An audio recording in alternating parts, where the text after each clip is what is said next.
এখন দেশের বর্তমান পরিস্থিতি সম্পর্কে একটু বলতে চাই। আপনারা সকলে জানেন, মিডিয়ামের যারা আছেন, মিডিয়ার সাথে যারা আছেন, গণমাধ্যম কর্মী, তারা সকলেই জানেন আমাদের দেশে ইউনিভার্সিটির ছাত্ররা তাদের চাকরির জন্য কোটা সিস্টেমের সংস্কারের জন্য দাবিতে একটি আন্দোলন চলেছে। সে আন্দোলনটা বলা যায় 1 জুলাই 2024 প্রাতিষ্ঠানিকভাবে এটা জানানো হয়। ইউনিভার্সিটি ছাত্ররা তাদের চাকরির জন্য একটি আন্দোলন করেছিল।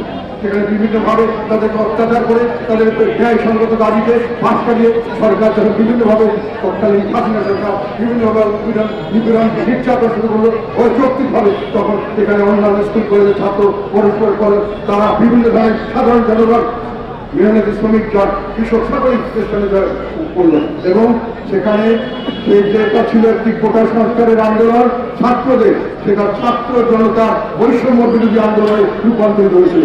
এবং এখানে প্রথম দিন 3রা জুলাই থেকে শুরু করে পরবর্তীতে সংসদে বড় থেকে শুরু করে পরবর্তীতে প্রতিটি স্তরে প্রতিটি দিন বিভিন্ন সময় আমি বিভিন্ন জায়গায় মিটিং মিছিল সংবাদপত্র সাক্ষাৎকারের মাধ্যমে এই আন্দোলনকে সমর্থন করছি এবং এই আন্দোলনকে আমাদের জাতীয় পার্টি 28 জুলাই সর্বাত্মকভাবে পরিবর্তিত সভার মাধ্যমে আমরা এটাকে সর্বাত্মক সহযোগিতা করার এবং এখানে অহিংস এই ছাত্র জনতার আন্দোলনকে আমরা 71টা ঘোষণা করেছিলাম, সকলে জানে। এবং সেই করতে গিয়ে আমাদের বিভিন্ন জায়গায় আমাদের মানুষ নিহত হয়েছে, জোর করে 2জন মানুষ নিহত হয়েছেন, তাদের ঠিকানা সহ আমি প্রেসকে সাপ্লাই করেছিলাম, তাদের নাম এবং 4জন মানুষকে অ্যারেস্ট করেছিল, তাদের সমস্ত কিছু আমার জাতীয় পার্টি এবং বিভিন্ন মানুষের প্রায় 20-30 জনের বিয়ে হয়েছিল তৎকালীন সময় যখন আমরা এই বৈষম্য ছাত্র আন্দোলন করছিলাম। দুঃখের বিষয় হলো আমরা কিন্তু তখন এটাকে একটা অহিংস আন্দোলন এবং সেইভাবে আমরা সমর্থন দিয়েছিলাম। পরবর্তীকালে আমরা যখন 5ই আগস্ট সরকার গঠন করা হয়, আমরা চেয়েছিলাম আমাদের সকলে মিলে ঠিক করা হলো যখন ডক্টর মোহাম্মদ ইউনূসকে প্রধান উপদেষ্টা করা হবে, সকলে যখন প্রস্তাব করলে আমরাও সেই প্রস্তাবের সঙ্গে একমত হলাম। সকলে আমরা একমত হলাম ওনার বিষয়ে। কেন আমরা বলে নিয়েছিলাম উনি হবেন নিউট্রাল, উনি হবেন নিরপেক্ষ একজন ব্যক্তি এবং উনি হবেন লোক ব্যবসার মধ্যে, ওনার ক্ষমতার লোক থাকবে না, ওনার টাকা পয়সার লোক থাকবে না, ওনার মান সম্মান যথেষ্ট সুবিধা আছে। এইরকম একজন মানুষকে আমাদের দরকার এই মুহূর্তে একটি সংকট মোকাবিলার জন্য।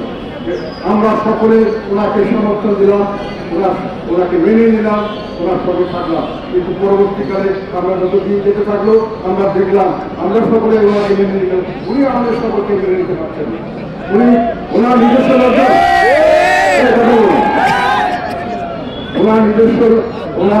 যারা ওনার ঘনিষ্ঠ ব্যক্তিবর্গ তারা দেখা গেল যে বিভিন্নভাবে দেশকে বিভাজিত করার কাজে লিপ্ত হয়েছেন এবং সেই বিভাজনটি আমি নিজে একটি অ্যানালাইসিস করে রেখেছি। অত্যন্ত একটা অদ্ভুতভাবে বিভাজন, একটি বিভাজন তারা করলে একটা তাদের ব্রড গাইডলাইন হলো যে একটা হলো আমাদের বৈষম্যের বিরোধী সংগ্রামের বৈষম্য বিরোধী শক্তি, সংগ্রামের শক্তি, আর হলো ফ্যাসিস্ট বিরোধী ফ্যাসিস্ট বিরোধী শক্তি, আর তাহলে ফ্যাসিস্টের দোষর এবং ফ্যাসিস্ট। এবং সেটা তার ঠিক করলে কি হবে, যারা আওয়ামী লীগ সরকার আমাদের বিভিন্নভাবে পরিণতভাবে নির্যাতিত হয়েছেন এবং যারা নির্যাতিত পাচ্ছেন এবং ওনাদের ইচ্ছা মতো কিছু লোককে নিয়ে ওনারা দেশপ্রেমিক হিসাবে এবং তাদেরকে ওনারা এই বিরোধী শক্তি হিসাবে। আর বাইরে যারা কোনো ধরনের কোনো নির্যাতন হয়নি তারা দেশপ্রেমিক নয় এবং তারা এখানে থাকুন, তারা এই বৈষম্য আন্দোলনে আসেন বা ছিলেন সেটা বড় কথা নয় এবং যারা বৈষম্য আন্দোলনে ছিলেন সেটা বড় কথা নয়। যদি তারা কোনো নাগরিক কোনো আওয়ামী লীগের সঙ্গে কোনো রকমভাবে সংশ্লিষ্ট হতেন, আত্মীয় স্বজন এখানে পাড়া একটা ছোট ছোট এইভাবে ভাগ করে একটি ভাগকে আরেক ভাগের উপরে 50% লোকের মতো 2 ভাগ হয়ে গেল।